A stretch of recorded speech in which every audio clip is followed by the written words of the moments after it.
এখন ঘোষপুর গ্রাম পঞ্চায়েতের খাড়ু রাধানগর গ্রামের এসছি ছোলার মাঠ পরিদর্শনের জন্য। জাতীয় খাদ্য সুরক্ষা মিশন প্রকল্পের যে টারফা প্রকল্প আছে, সেই জাতীয় খাদ্য সুরক্ষা মিশন প্রকল্পের টার্গেটিং রাইস ফেলো এরিয়া, ওই প্রকল্পের আওতায় আমরা ঘোষপুর সহ আরও অন্যান্য যে 4টে গ্রাম পঞ্চায়েত আছে ওখানে আমরা উন্নত মানের যে ছোলার বীজ, অনুরাধা ভ্যারাইটি এবং তার সঙ্গে যে সমস্ত কৃষি উপকরণ অন্যান্য যেমন পিএসবি, ফসফেট সলুবলাইজিং ব্যাকটেরিয়া, রাইজোবিয়াম, এছাড়া বোরন ইত্যাদি আমরা দিয়েছিলাম। কৃষক বন্ধুরা মোটামুটি আমরা আজকে এসে দেখেছি, এর আগেও আমরা এসেছিলাম ভিজিটে, তাই আজকে এসে দেখেছি গাছ ভালোই হয়েছে, বড় হয়েছে, তখন গাছ ছোট ছিল।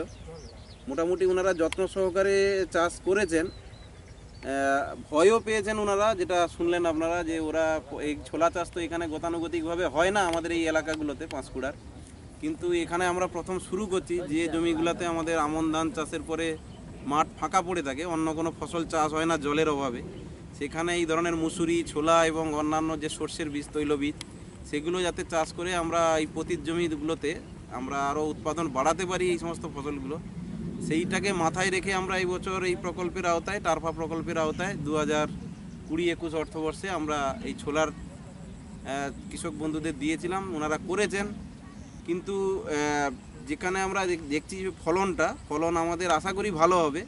তো কৃষক বন্ধুদের মধ্যে ওই ভয়টা কাজ করার ফলে, কেননা নতুন তো এই এরিয়া, এই কারণে ভয়টা কাজ করার ফলে ওনারা হয়তো খুব বেশি জমিতে করেননি, অনেকে ভয় পেয়েছেন, অনেকে করেছেন। আশা করি পরবর্তীতে ওনারা যেটা বলছেন, যে এসে কথা বলে যেটা বুঝতে পারলাম, যে ওনারা যদি পান পরবর্তীতে বা এই ছোলা চাষের ব্যাপারে যদি উৎসাহিত হন, মানে করা যায়, তাহলে আমাদের দপ্তরের পক্ষ থেকে, তাহলে কিন্তু ওনারা আরও বেশি বেশি করে চাষ করবে। আর গাছের যে পরিস্থিতি আমরা দেখছি, গাছ এখন ঠিকই আছে, ভালোই আছে, এবং এবছর শীতটাও আমাদের দীর্ঘস্থায়ী হয়েছে, মানে এখনও শীতের এটা কাটেনি, এই কারণে আরও গাছের বৃদ্ধিটাও ভালো হয়েছে। জল রসটান একটু আছে, আমরা কৃষক বন্ধুদের পরামর্শ দিয়ে গেলাম যে রসটা মাটিতে যেন ঠিকঠাক থাকে। এই সমস্ত দিকগুলো দেখলে আমাদের সামগ্রিকভাবে যেটা পাঁশকুড়া ব্লকে ছোলা চাষ, যেটা যে উদ্দেশ্য নিয়ে আমরা শুরু করেছিলাম, হয়তো পরবর্তী 2-3 বছর, আগামী 2-3 বছরের মধ্যে কৃষক বন্ধুদের মধ্যে আরও বেশি করে সচেতনতা বৃদ্ধি করলে এবং অন্যান্য বীজগুলো, উন্নত মানের বীজগুলো তুলে দিলে হয়তো তারা আমাদের যে আমন ধান পরবর্তী যে পতিত জমিগুলো থাকে সেগুলোতে তারা বেশি বেশি করে এই ফলনগুলো ফলাতে পারবে। ঠিক আছে।